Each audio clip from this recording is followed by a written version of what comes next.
and welcome to TeleSUR English. In this case, we are from Havana, Cuba, from the Casa de las Americas, the iconic Cuban cultural institution, and we are pleased to greet Professor Hakim Adi. He is here with us. He's a historian and specialized on history of Africa and the African diaspora. And thank you for joining us here in TeleSUR English. Hakim, we are pleased to have you here with us. My great pleasure. So I would like to start by asking you, what are we talking about when we talk about Pan-Africanism? Pan-Africanism is a movement, an idea, really concerned with the liberation of Africa and the entire African diaspora, concerned with the unity of Africa and the African diaspora, in pursuit of its liberation. So it arose out of the conditions of colonialism, enslavement, racism and so on, and really became an established movement at the beginning of the 20th century. So in your studies, in your book, you cover, well, you've done a whole history of from the development, the origins and development of Pan-Africanism.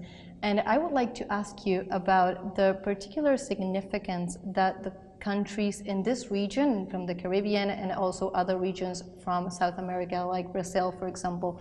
What can you tell us about the importance that this region of the world has played in the broader picture, the broader history of Pan-Africanism? Well, particularly from the Caribbean, a country such as Haiti, which is in the news at the moment, played a very important part in the development of Pan-Africanism. We could say that the Haitian Revolution itself was a Pan-African act, in the sense that Africans from many parts of the continent who had been kidnapped, enslaved, taken to the Caribbean, organized themselves, spoke different languages, but came together in unity to overthrow the entire slave system, to defeat the armies of Britain, France, Spain, and so on, liberate themselves, and then create a haven for other Africans and a symbol of the independence of all Africans, a symbol of African liberation, African freedom. So countries like Haiti have played a very important role, and then people from the countries of the Caribbean and Latin America have also played a very important role in the development of Pan-Africanism. For example, somebody like Marcus Garvey in the 1920s played an important role, and there have been many others drawn from this region, from the American continent, as well as Africa and other parts of the world. You've just mentioned that Haiti is, of course, in the news. It has been for quite some time, and particularly in this month. Do you have a read on the ongoing crisis that the Haitian people are currently going through and its links to this initial moment that you pictured as a first Pan-African revolution? Is there a link between the two instances in history? Well, there's certainly a link in the sense that the big powers, initially France and then more recently the United States, have tried to stifle that liberation, stifle that independence.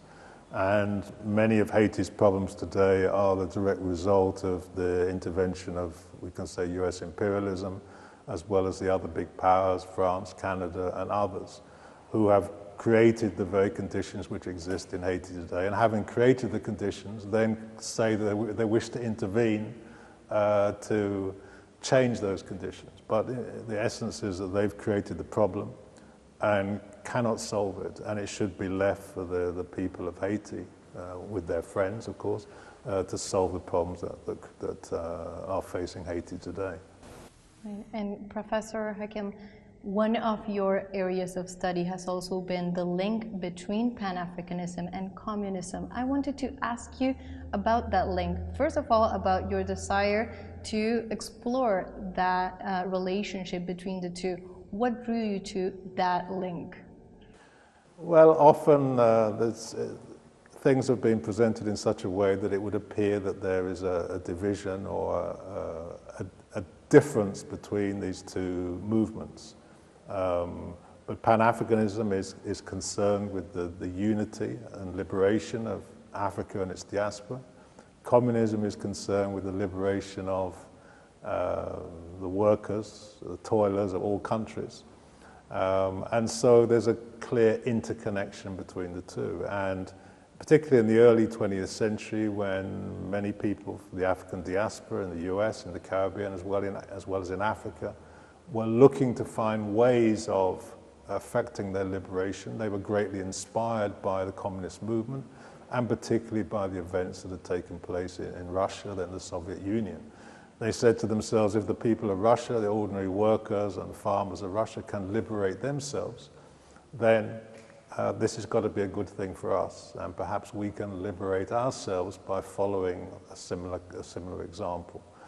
And of course, they were encouraged and inspired by the creation of the communist movement, the Communist International, which then tried to assist and intervene in those struggles in Africa, the Caribbean, and other places, and encourage that unity and encourage people to struggle for their liberation, but in collaboration with the struggles of people of all countries. So I think that's the connection between the two movements.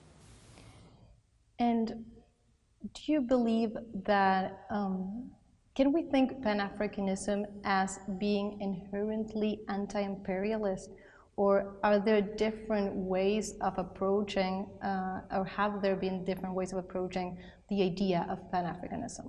Pan-Africanism is a broad movement. In my book, I say it's like a river with many different streams and currents.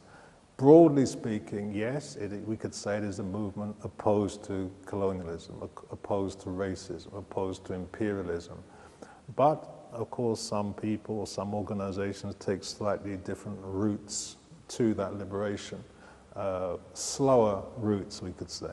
For example, today we have a Pan-African organization such as the African Union, the organization of the countries of Africa in particular, but which also includes the diaspora. The African Union was established ostensibly as a bulwark against imperialism, against neoliberal globalization. But of course, because of the actual situation in the world, it's very difficult for those African countries the governments of which are tied to the imperialist system of states in one way or another, to actually operate in a united and organized way for the benefit of all the people of Africa and the diaspora too. So you have there a contradiction, a Pan-African organization attempting to develop that unity, attempting to affect that liberation, but in a very slow way and continually impacted by, as I say, the big powers, the imperialist system of states. So that contradiction exists. Mm-hmm. And of course, when you studied the relationship between Pan-Africanism and communism, you focused your research on the decades of the 20s and 30s and the 20th century. But we're here in Havana, and I cannot avoid to ask you about Cuba and its role in this broader picture of what you're studying as Pan-Africanism, thinking Cuba as not only a country in the Caribbean that has brought about and sustained a socialist revolution, but has also made concerted efforts of supporting, and continue to this day to do concerted efforts of supporting the struggles of the people in Africa and the African continent. So what is your read on Cuba? Well, Cuba has been and continues to be a very, very important country, unique really in the world in this period and in the previous period. So a great inspiration to those people within Africa, in other parts of the Caribbean, globally, to the African diaspora, an example of the possibility of liberation. And then, as you hinted, also played a very important role in the liberation struggles in Africa, particularly in places like Angola, Mozambique, Guinea, a very important role in the final elimination of the apartheid regime in South Africa. So Cuba has that role, and I think certainly in the time of Fidel, it saw its positioning, its involvement in Africa as, if you like, connecting the struggles of Cubans, many of whom of African heritage, with the struggles in the African continent. But I think it remains, perhaps more importantly today, it remains an example of what a small country can do even though blockaded by the biggest imperialist power in the world, it can still exist, it can still make progress despite all the difficulties and so on. I think the most important thing about Cuba today is it shows us an alternative, because the big powers continually present the view that there is only their imperialist system of states, there's only neoliberalism, there's only the capital-centered system. But Cuba shows that there is another way, and even under that blockade of so many decades, that there are great possibilities. And one imagines, if there wasn't that blockade, what kind of country Cuba would be. It would be an even greater example to the rest of the world. So, Professor Adi, in closing, I would like to ask you about how you view the current world in which the Global South has been striving to encourage relationships between, besides other countries, also countries in the African continent and the Latin American continent, the Caribbean region.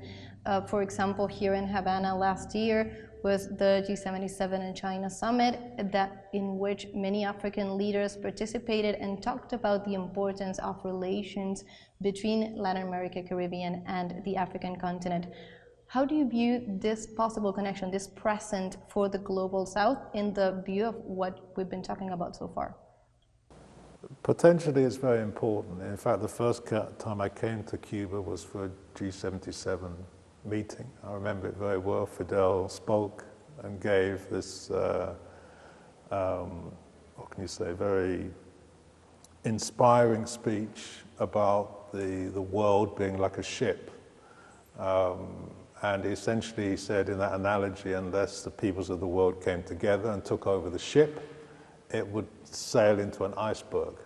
So I think that image is very important. Yes, the relations between governments are extremely important, but also the relationship between peoples of the world, the peoples of the Global South finding ways of coming together, organizing themselves, uniting to change the world. Because, as we're seeing with Haiti, for example, sometimes the countries of the South are a bit confused about where their interests lie, or where the interests of their people lie, or where the interests of the people of the countries of the Global South lie.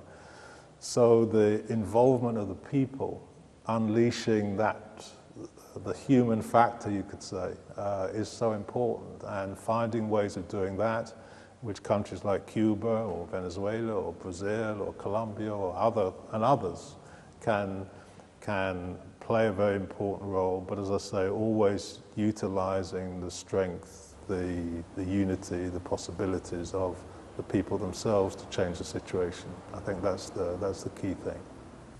Professor, I would like to thank you on behalf of TeleSUR English for joining us for this great conversation. It's been a pleasure to have you here with us. My pleasure, thank you.